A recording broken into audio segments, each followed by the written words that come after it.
Ibadah pada hari ini disertai dengan perayaan ulang tahun Gereja Isa Al-Masih Pontianak ke-46.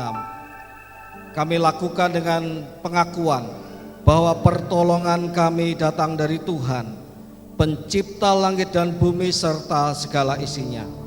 Tuhan yang tiada pernah meninggalkan perbuatan tangannya.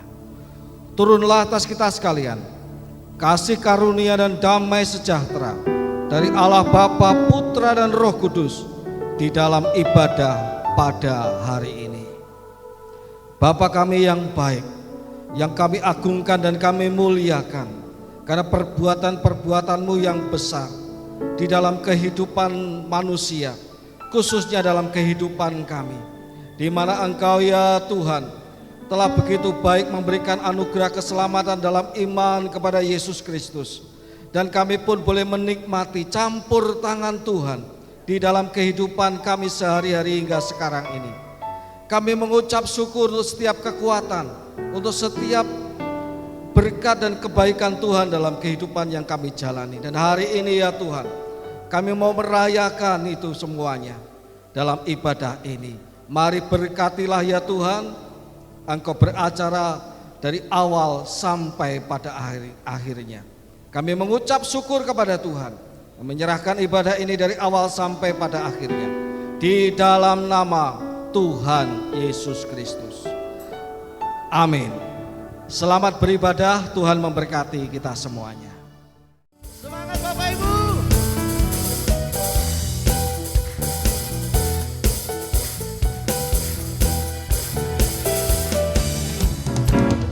Bersyukurlah kepadanya, bawa pujian baginya, karena Dia Raja, Dia yang perkasa.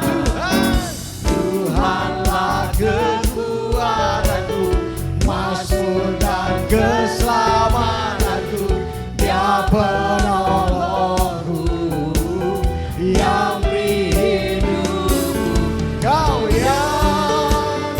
berjaya, seluruh semesta sujud menyembah. Katakan, agunglah kebangkitanmu, mukjizat telah terjadi, junjung kasih anugerahmu, kekal teguh dan mulia.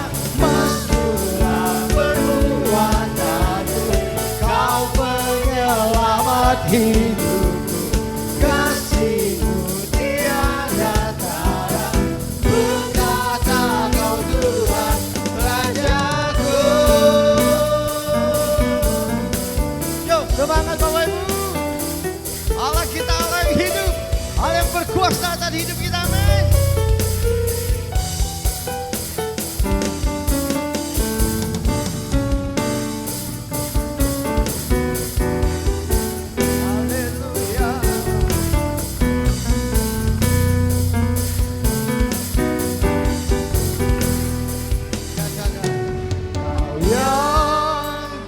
Berjaya, seluruh semesta sujud menyembah. Sekali lagi katakan, Kau yang berjaya, seluruh semesta sujud menyembah. Agunglah kebangkitanmu, mukjizat telah terjadi, junjung kasih anugerahmu, kekal teguh dan mulia. Masyurlah perbuatanmu, Kau penyelamat hidupku, kasih-Mu tiada tara, bertata Kau Tuhan. Agunglah kebangkitanmu, mukjizat telah terjadi, junjung kasih anugerahmu, kekal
bersyukur Tuhan. Sebab cinta Haleluya. padaku takkan pernah berubah. Hatiku percaya Yesus. Walau bumi bergoncang, gunung-gunung beranjak, namun kasih setiamu tak pergi dariku. Ku mau selalu bersyukur, sebab cintamu padaku takkan pernah berubah. Hatiku hatiku walau bumi bergoncang, gunung-gunung beranjak, namun kasih setiamu tak pergi dariku. Kasih setiamu tak pergi dariku. Kasih setiamu tak pergi dariku. Mari kita beri kemuliaan untuk Tuhan kita.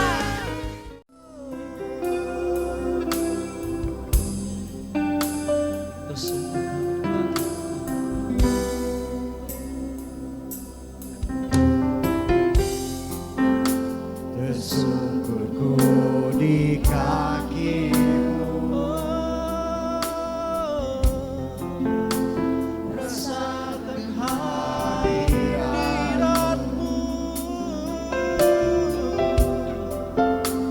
Takkan ku melepaskanmu, kau cahaya bagiku. Dirimu seumur hidupku, masuk dalam rencanamu Bapa.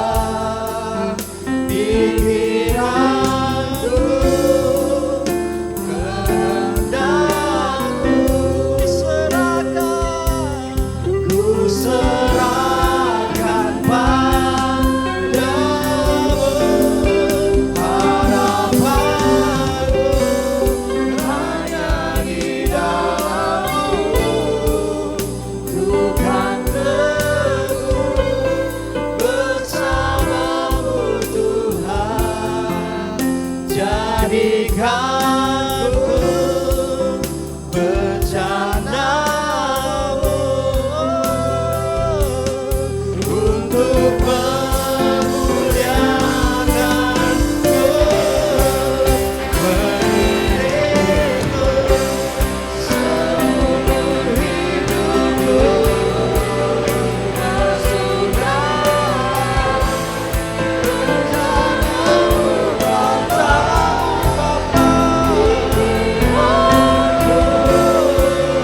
Kehendak serahkan, ku serahkan pada. Harapan kami hanya di dalam Kau Yesus, hanya di dalam-Mu, ku kan teguh bersama-Mu Tuhan. Jadikan ku bencanamu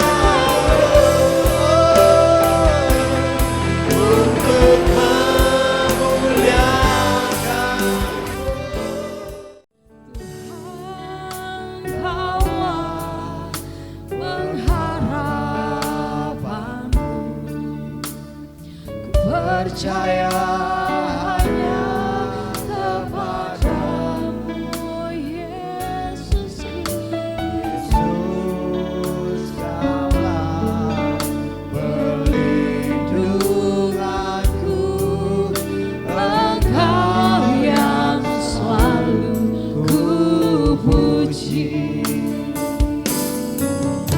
Mulutku penuh dengan puji.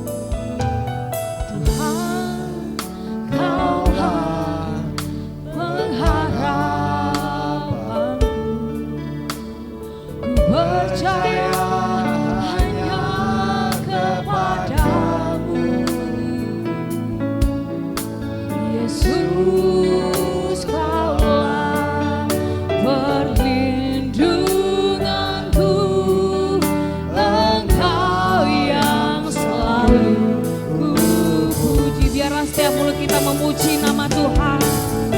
Mulutku penuh dengan pujian kepadamu ya Yesus Tuhan. Sepanjang hari ku beri penghormatan kepadamu ya Allah. Mari kita puji nama Tuhan, katakan mulutku penuh dengan pujian kepadamu ya Yesus Tuhan. Sepanjang hari ku beri penghormatan kepadamu ya Allah. Mari angkat tangan kita, katakan Mulutku penuh biarlah setiap kali memuji Engkau Tuhan. pujian kepadamu ya Biarlah hidup kami memuji Engkau Tuhan. Tuhan. Sepanjang hari ku beri Biarlah sepanjang hari kami memberikan penghormatan kepadamu Haleluya. ya Allah. Sekali lagi dengan lembut katakan Mulutku penuh dengan pujian kepadamu ya Yesus Tuhan. sepanjang hari ku beri Penghormatan kepadamu ya dengan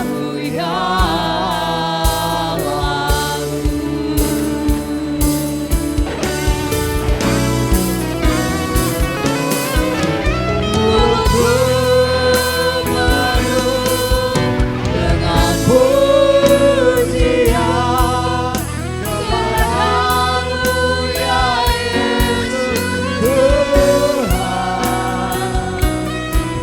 Sepanjang hari ku beri penghormatan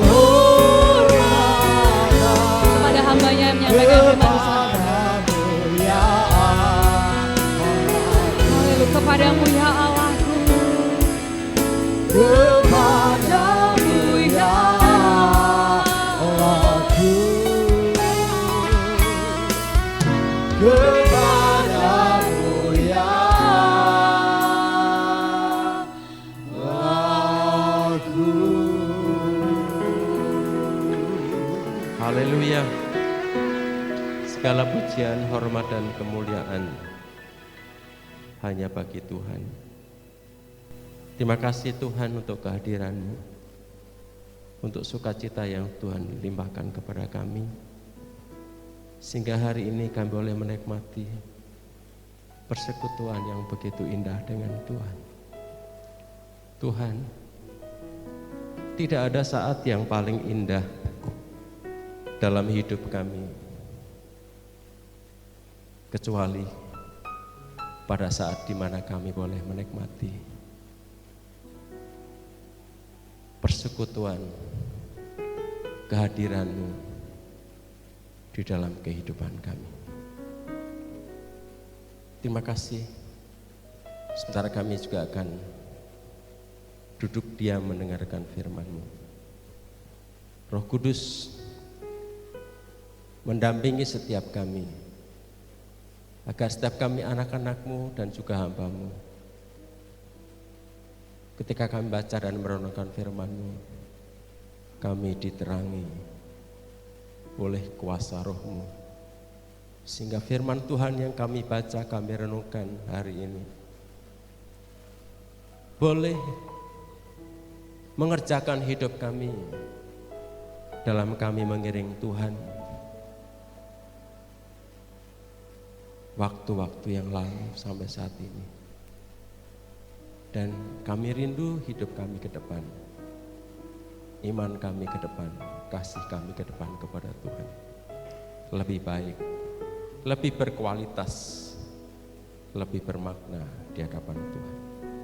Pakailah hamba-Mu Tuhan untuk menjadi saluran berkat yang baik, sehingga firman-Mu yang hidup dan berkuasa itu sungguh-sungguh membawa kami semakin hidup, berharap, bersandar, bergantung sepenuhnya hanya kepada Tuhan. Berfirmanlah Tuhan Engkau kepada kami, dan kami siap untuk mendengarkannya. Dalam nama Yesus kami berdoa. Amin. Ya, sudah 15 hari ini kita masih mau menjalani hidup. Tahun 2023 ini 350 hari. Terima kasih kepada Pak Gembala, Penatua dan seluruh majelis yang memberikan kesempatan kepada saya dan saya dengan istri. Tadi berdua yang berdiri tadi adalah anggota jemaat kami yang setia di Gereja Isa Al-Masih Plasma 2 dan saat ini harus tinggal di Pontianak karena dalam rangka perawatan kesehatan. Bapak Ibu, hari ini hari yang istimewa ya. Saya baru tahu ternyata Isa Al-Masih Pontianak sudah 46 tahun ya. Puji Tuhan, kita semua boleh dipelihara oleh Tuhan dan kita boleh tetap setia kepada Tuhan. Mari Bapak Ibu, kita akan baca firman Tuhan dan merenungkannya. Tema yang kita ambil hari ini yang akan kita renungkan adalah kasih karunia Tuhan adalah dasar pengharapan kita. Kita baca dari 1 Petrus pasal yang pertama ayat 13 sampai dengan ayat yang ke-20. Saya akan bacakan untuk Bapak sekalian. 1 Petrus 1 ayat 13 sampai dengan ayat yang ke-20. Sebab itu siapkanlah akal budimu, waspadalah dan letakkanlah pengharapanmu seluruhnya atas kasih karunia yang dianugerahkan kepadamu pada waktu penyataan Yesus Kristus. Hiduplah sebagai anak-anak yang taat dan jangan turuti hawa nafsu yang menguasai kamu pada waktu kebodohanmu. Tetapi hendaklah kamu menjadi kudus di dalam seluruh hidupmu, sama seperti Dia yang kudus yang telah memanggil kamu. Sebab ada tertulis, kuduslah kamu sebab aku kudus. Dan jika kamu menyebutnya Bapa, yaitu Dia yang tanpa memandang muka menghakimi semua orang menurut perbuatannya, maka hendaklah kamu hidup dalam ketakutan selama kamu menumpang di dunia ini. Sebab kamu tahu bahwa kamu telah ditebus dari cara hidupmu yang sia-sia yang kamu warisi dari nenek moyangmu itu, bukan dengan barang yang fana, bukan pula dengan perak atau emas, melainkan dengan darah yang sangat mahal, yaitu darah Kristus yang sama seperti darah anak domba yang tak bernoda dan tak bercacat. Ia telah dipilih sebelum dunia dijadikan, tetapi karena kamu menyatakan dirinya pada zaman akhir. Bapak Ibu yang dikasihi Tuhan, tahun 2023 ini menurut para ahli, termasuk Presiden kita bilang akan menghadapi tahun yang sulit. Nah, kita sebagai anak Tuhan gak usah terkejut karena firman Tuhan sudah bilang bahwa pada akhir zaman itu kita akan menghadapi masa-masa yang sukar. Kesulitan hidup, tantangan hidup akan selalu ada sampai akhir zaman. Ya, akan selalu ada. Nah, kita bersyukur kita sebagai anak Tuhan karena Alkitab sudah memberitahu. Nah, jadi realitas ini yang paling penting adalah bagaimana kita punya sikap menghadapi tantangan yang serba tidak menentu, tidak pasti di waktu-waktu yang akan datang. Maka tema ini sangat indah dan menarik. Kasih karunia Tuhan adalah dasar pengharapan kita. Banyak orang putus asa karena menghadapi tantangan dan kesulitan. Ya. Berita-berita di televisi sering kita dikejutkan dengan orang yang bunuh diri. Ya, beberapa tahun lalu di Malang ada seorang ibu meracuni 3 anaknya dengan air susu, dan setelah itu dia juga minum susu dicampur racun, mati. Sementara suaminya sedang pergi ke Surabaya, sedang cari kerjaan. Memang keluarga ini sangat sulit dan ini sangat menggemparkan. Dan setelah itu suaminya pulang, ada tulisan oleh ibunya, "Pak, kita akan menghadapi masa yang sulit daripada kita nanti terus menghadapi hal yang sulit termasuk anak-anak kita. Ya, bagus aku mengakhiri hidup dengan cara seperti ini." Ini contoh orang yang hidup tidak punya pengharapan. Ya.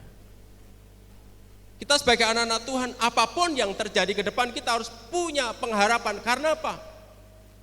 Karena pengharapan kita bukan kepada dunia ini. Pengharapan kita adalah pengharapan kepada Allah. Ya, ayat yang ini menarik sekali, ayat yang ketiga. Terpujilah Allah Bapa Tuhan kita Yesus Kristus yang karena rahmat-Nya yang besar telah melahirkan kita kembali oleh kebangkitan Yesus Kristus dari antara orang mati kepada suatu hidup yang penuh pengharapan. Pengharapan kita kepada Yesus adalah pengharapan yang hidup, perlu digarisbawahi. Jadi buku atau kitab 1 Petrus ini bicara tentang pengharapan yang hidup, buku pengharapan. Kenapa demikian? 1 Petrus ini ditulis kepada orang-orang pendatang, orang-orang perantau, orang-orang diaspora, orang-orang Kristen yang dalam tekanan hidup oleh pemerintahan Roma pada waktu itu. Dan tulisan Petrus ini bicara banyak penderitaan sebagai orang Kristen. Kehidupan orang Kristen yang penuh dengan tantangan, yang penuh dengan pergumulan, dan nyawa menjadi taruhannya. Maka Petrus menulis surat yang sangat indah, supaya orang-orang Kristen di perantauan ini memiliki pengharapan kepada Tuhan. Dan pengharapan kepada Tuhan adalah pengharapan yang hidup. Ya, jadi 1 Petrus kalau kita simpulkan ini adalah sebuah buku yang sangat indah, yaitu buku pengharapan. Bapak Ibu yang dikasihi Tuhan, kita melihat fokus ke ayat 13 karena temanya yang diberikan kepada saya ayat 13. Sebab itu siapkanlah akal budimu. Petrus ingin menjelaskan di tengah tantangan itu, apa yang harus disiapkan, strategi apa yang dilakukan bagi orang-orang Kristen supaya hidupnya itu terus berpengharapan kepada Tuhan. Dikatakan di sini, siapkanlah akal budimu, siapkanlah pikiranmu. Kalau dalam beberapa tafsiran ini, ikat pinggangmu, bijaksanalah, siap sedialah, menggunakan akal budimu, menggunakan pikiran. Jadi orang yang berharap kepada Tuhan atau tidak itu dimulai dari cara pikir, dari konsep berpikir.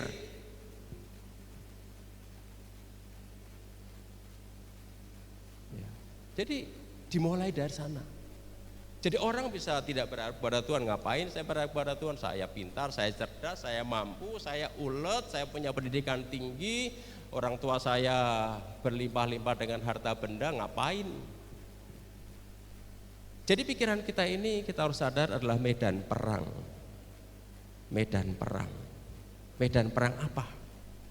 Bagaimana kuasa Allah mempengaruhi pikiran kita dan kuasa iblis juga mempengaruhi pikiran banyak orang. Jadi pikiran kita ini menentukan sikap hidup kita, termasuk juga pengharapan kita kepada Tuhan.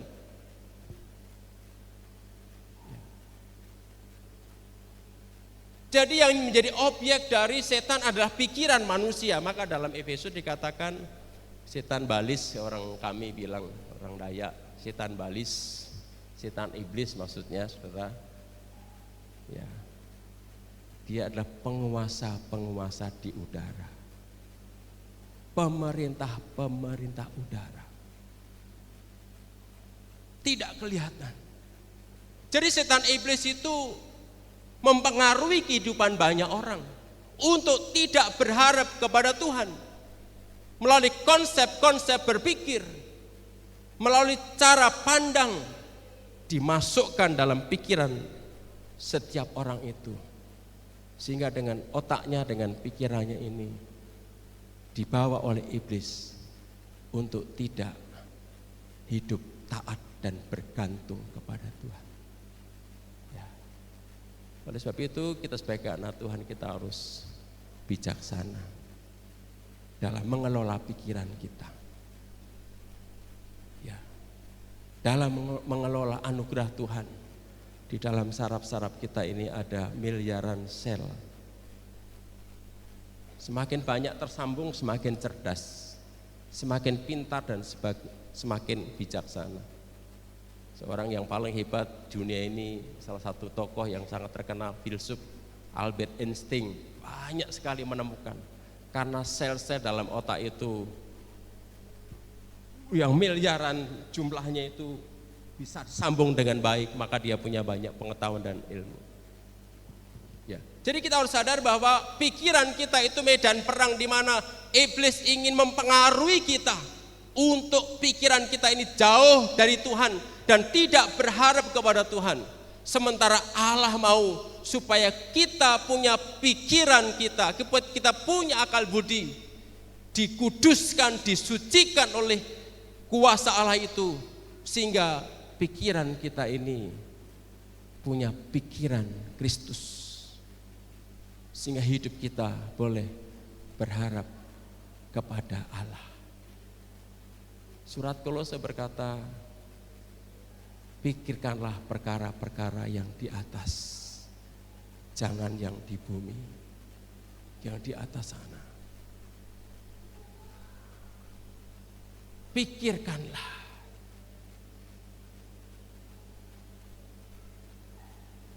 Perkara-perkara di atas,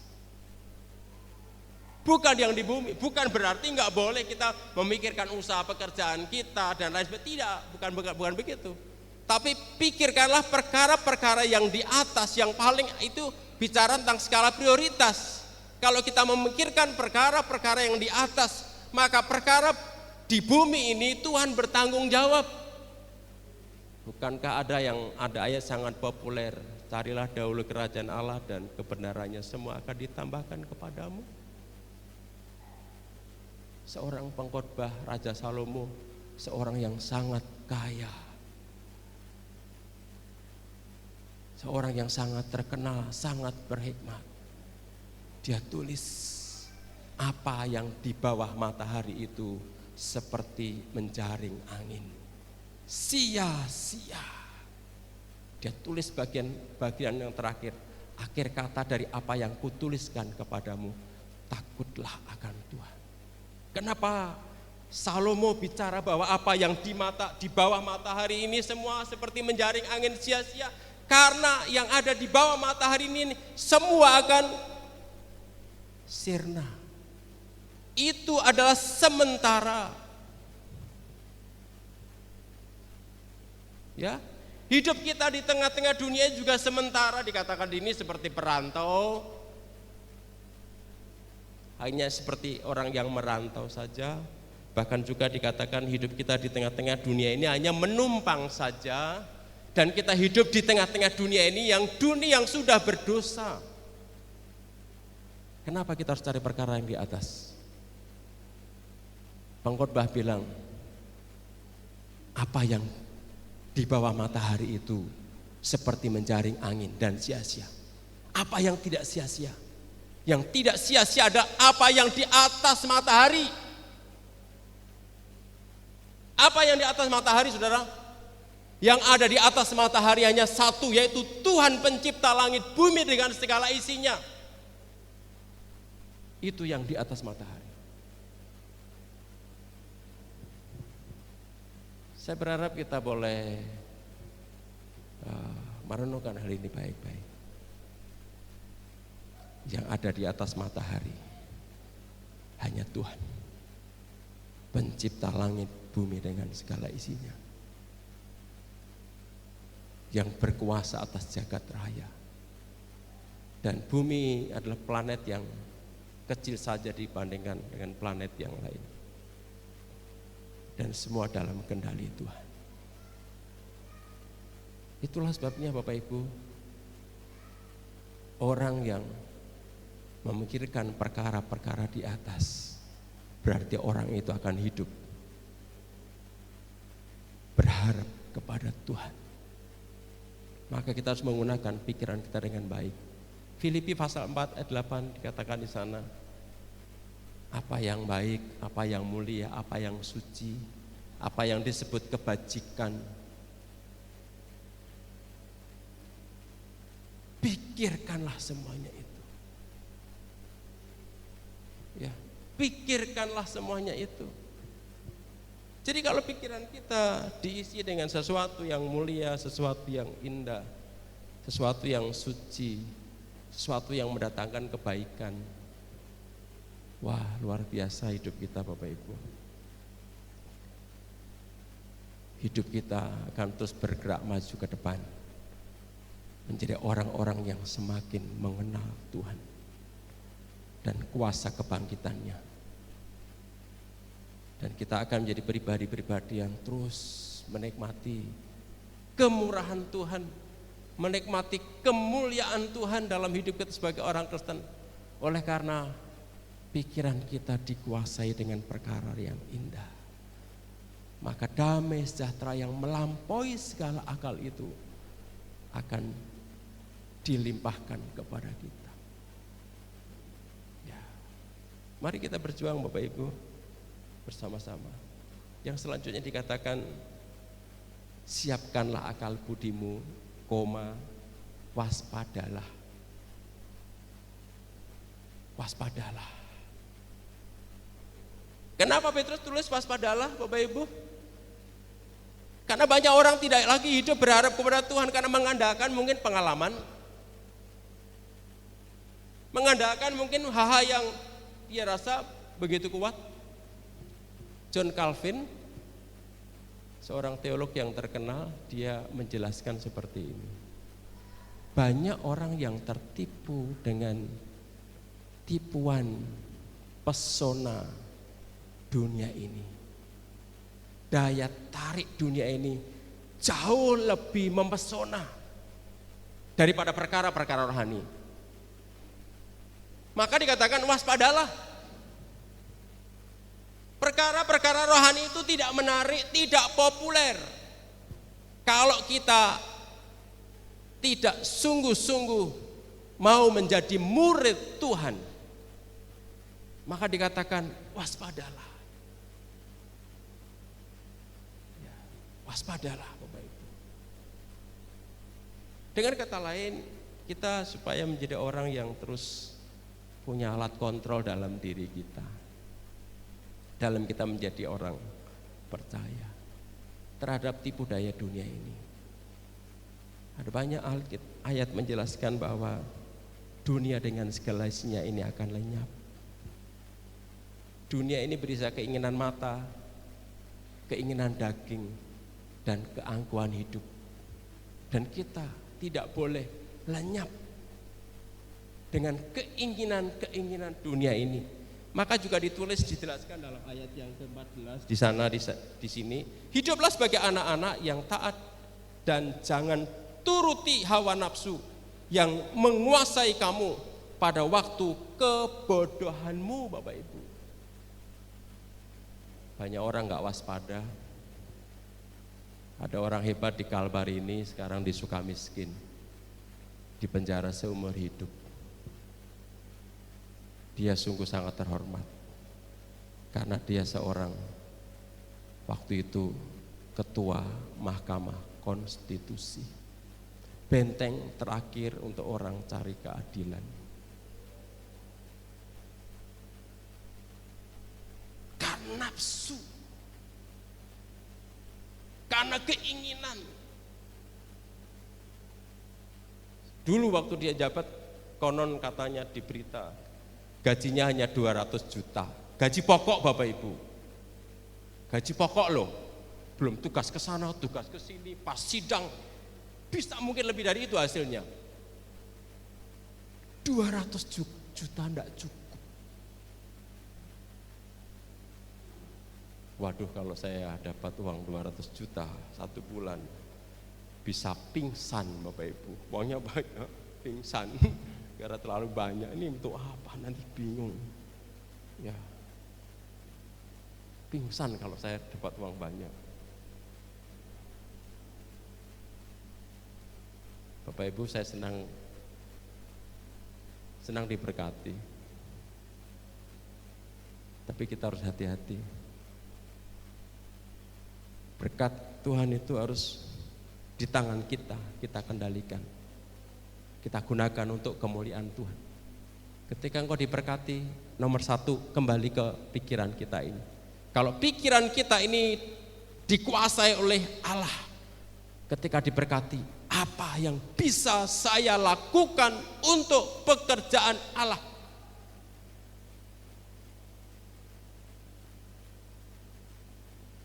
Kalau orang dikuasai kuasa dunia ini, enggak mikir Bapak. Wow, kalau dia punya uang banyak, punya ini, wah senang.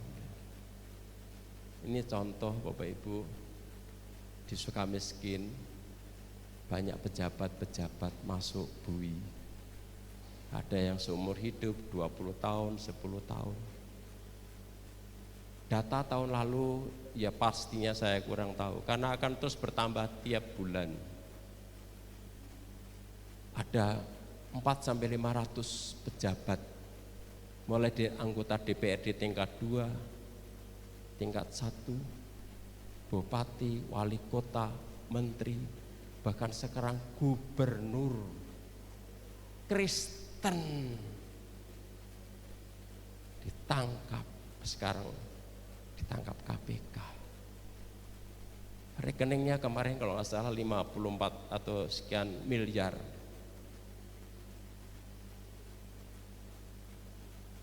Untuk apa saudara?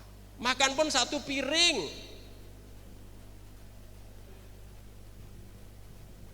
Kalau punya uang banyak untuk apa? Betul kata pengkhotbah, seperti menjaring angin. Ya, dunia ini nggak akan pernah memberi kepuasan. Dan Petrus, waspadalah. Saya selalu ingat dengan satu apa ya? Bukan pepatah tapi statement. Harta benda itu bisa jadi hamba yang baik melayani kita, tapi juga bisa jadi tuan yang ganas. Ngeri Bapak Ibu, bisa bunuh kita, bunuh rohani kita, ya, bisa bunuh relasi kita dengan Tuhan demi uang. Kalau di kampung, Bu, Ibu kemarin nggak sembahyang kemana? Om, aku lagi sibuk. Sibuk apa? Ngerumput. Wah, lain kali nggak datang sembahyang. Ibu, panen padi, padiku banyak. Sudah lama-lama nggak sembahyang, Tabe, malu, udah lama nggak sembahyang. Tabe sama siapa? Tapi sama siapa? Malu sama siapa? Kalau orang lain datang ibadah, lama nggak ketemu kan kita seneng kan? Ibu hanya tapi sama diri ibu sendiri. Ini contoh di kampung begitu Bapak Ibu. Orang terikat ini bukan karena ini, tapi kadang-kadang karena pekerjaan ya. Jadi ini menjadi refleksi kita bersama. Kita perlu uang, usaha perlu kita kembangkan. Silahkan Bapak Ibu, saya juga orangnya berusaha untuk menggunakan waktu dengan baik. Tapi Tuhan nomor satu, pelayanan nomor satu. Saya harus waspada itu. Saya waspada karena saya sadar siapa saya, dan saya terus waspada hal itu. Ya, supaya apa? Spiritualitas saya sebagai anak Tuhan, sebagai hamba Tuhan, tidak terkontaminasi dengan pengaruh dunia ini. Ya, jadi Bapak Ibu, kita harus semua waspada Bapak Ibu, karena pesona dunia ini luar biasa. Ya, iblis mempengaruhi banyak orang dengan hal ini. Hawa nafsu, bisa harta benda, bisa wanita, bisa tahta, bisa popularita, dan bisa yang lain. Dan kita disuruh waspada, hati-hati. Gereja kita sudah 46 tahun. Saya berharap kita semua yang ada hari ini adalah orang-orang yang tertanam di gereja ini. Bapak Ibu menjadi anak Tuhan, gereja Tuhan tempat ini bukan kebetulan. Pasti Tuhan punya rencana supaya setiap pribadi saling memberkati, saling menguatkan, saling mendukung satu dengan yang lain. Sehingga di gereja ini adalah orang-orang yang cinta Tuhan, orang-orang yang mengasihi Tuhan, orang-orang yang bisa saling menopang satu dengan yang lain. Sehingga di gereja ini penuh dengan kemuliaan Allah. Amin Bapak Ibu. Waspada untuk kita semua, untuk termasuk hamba Tuhan Bapak Ibu. Kalau hamba Tuhan nggak mas-mana juga banyak godaannya Bapak Ibu. Anak banyak juga godaannya, banyak juga. Maka harus waspada. Ya. Yang terakhir ini yang paling dasar. Dikatakan dalam ayat selanjutnya di sini.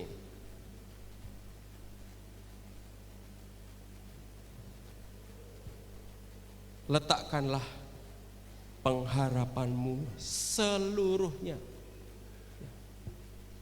Letakkanlah pengharapanmu sepenuhnya atas dasar karunia yang dianugerahkan kepadamu pada waktu penyataan Kristus Yesus. Bapak Ibu yang dikasihi Tuhan, bagian yang terakhir ini sangat indah sekali yang menjadi tema utama. Letakkanlah pengharapanmu sepenuhnya di dalam kasih, atas dasar kasih karunia Allah, atas anugerah Allah. Kita sebagai anak-anak Tuhan harus menyadari bahwa hidup yang kita jalani sampai hari ini karena anugerah Allah. Ya.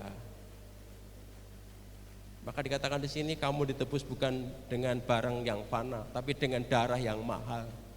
Tuhan Yesus membayar saudara dan saya dengan darah yang sangat mahal. Itu anugerah Allah sehingga kita mendapatkan jaminan keselamatan sebagai anak-anak Tuhan. Dan agama lain, dunia lain, saya agak fanatik kali ini. Saya agak punya prinsip militan di sini. Ya. Hanya oleh darah Yesuslah kita dapat jaminan keselamatan. Dalam 1 Yohanes dikatakan, barang siapa percaya kepada anak Allah, maka ia memperoleh hidup yang kekal. Tapi barang siapa yang tidak percaya kepada anak Allah, ia akan memperoleh kebinasaan. Ini nomor 1. Anugerah terbesar keselamatan. Tetapi Yesus juga memberikan anugerah yang lain, saudaraku. Anugerah demi anugerah dalam Injil Yohanes pasal 1 di sana kalau kita baca secara teliti. Jadi Tuhan Yesus itu memberikan anugerah demi anugerah. Artinya anugerah keselamatan pasti kita miliki sejak kita percaya kepada Yesus.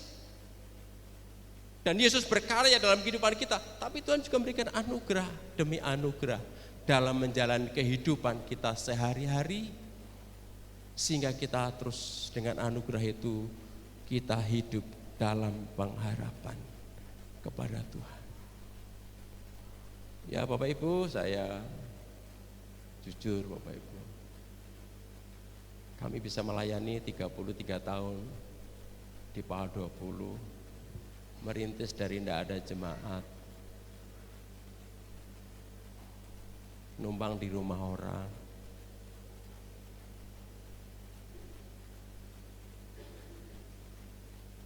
Ya lumayan ya 33 tahun.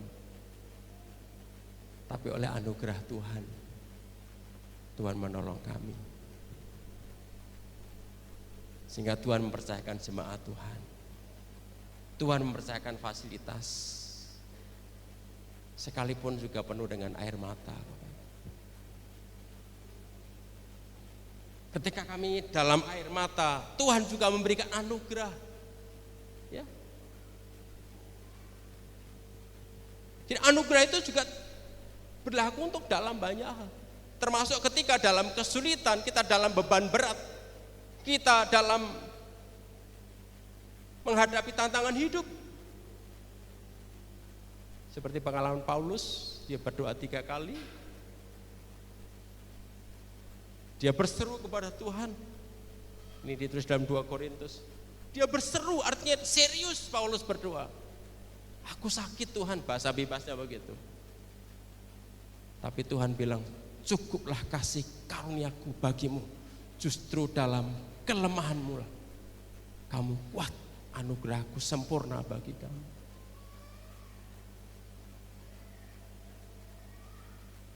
Jadi Bapak Ibu yang dikasih Tuhan, ketika kita sebagai orang yang percaya kepada Tuhan, menyadari bahwa hidup kita karena anugerah Tuhan dan kita diberikan anugerah demi anugerah, maka itu harus menjadi fondasi, menjadi dasar pengharapan kita kepada Allah.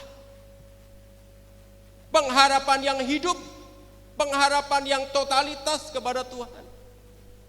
Sehingga apapun yang terjadi dalam kehidupan kita sebagai orang Kristen, kita tidak pernah mundur selangkah, kita tidak pernah menjadi orang yang tawar hati, kita tidak menjadi orang yang mudah kecewa, kita tidak akan menjadi orang yang lebay.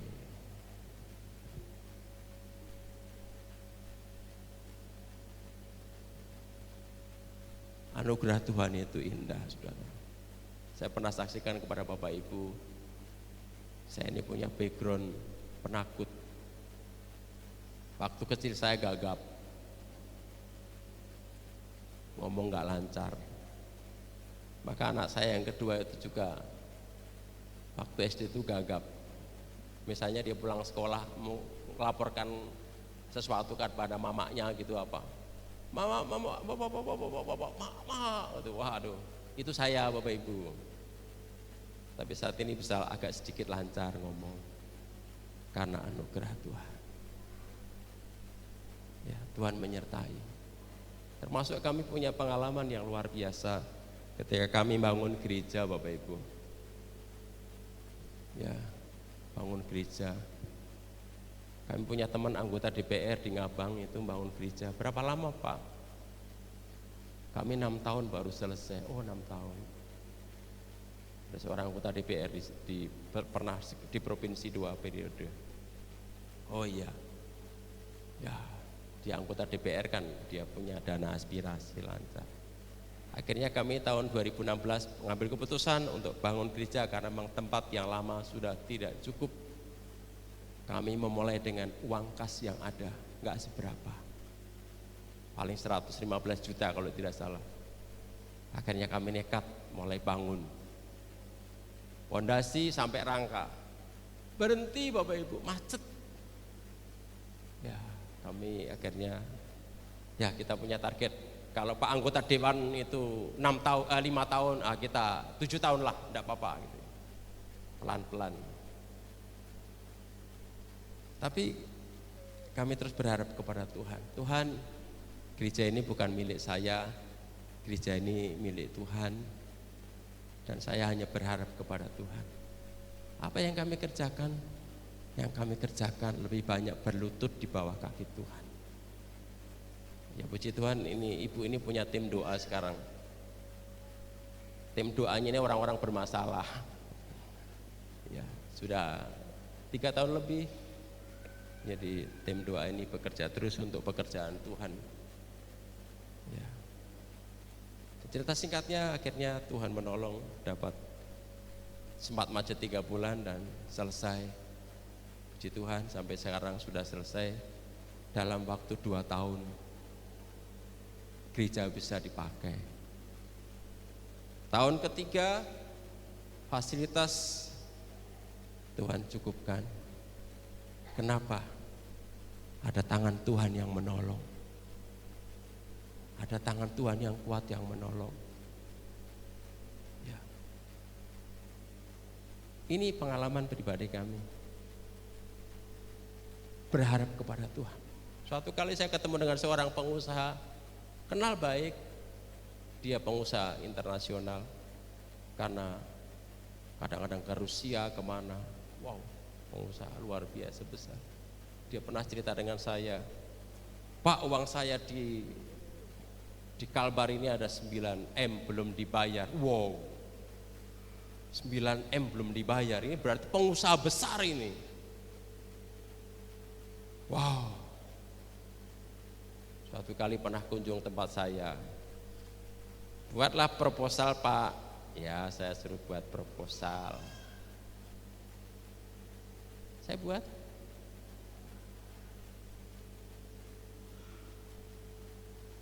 Rp1.000 pun tidak ada dikirim. Wow. Apakah saya kecewa? Enggak. Saya belajar. Ternyata berharap kepada manusia itu tidak boleh. Yeremia 17, terkutuklah orang yang mengandalkan manusia, mengandalkan kekuatannya diri sendiri. Dari situ Bapak Ibu menjadi pengalaman yang sangat indah. Apakah saya kecewa dengan orang itu? Enggak, saya masih WA-nya, WA-an, SMS, selamat hari Natal, biasa saja kawan saja. Soal janji, tinggal janji, tidak ada masalah, tidak ada urusan, bukan urusan saya. Saya enggak ada urusan orang itu janji dengan saya mau bantu atau tidak, bukan urusan saya. Tetapi oleh karena pertolongan Tuhan, Bapak Ibu, ada anak-anak Tuhan membantu dalam pembangunan gereja ini. Ya. Ini pengalaman kami. Ya. Berharap kepada Tuhan itu tidak mengecewakan. Kasih karunia Allah itu berlimpah-limpah. Berlaku bagi orang yang percaya kepada Tuhan. Inilah yang harus kita kerjakan Bapak Ibu. Bapak Ibu yang punya usaha, letakkan usaha saudara di atas kasih karunia Allah. Tuhan kau menitipkan aku usaha pekerjaan ini, kasih kami serahkan kepada Tuhan. Saya yakin kasih karunia berlimpah-limpah atas usaha saya, atas keluarga saya. Sehingga dengan sikap hidup seperti engkau akan punya terus pengharapan kepada Tuhan.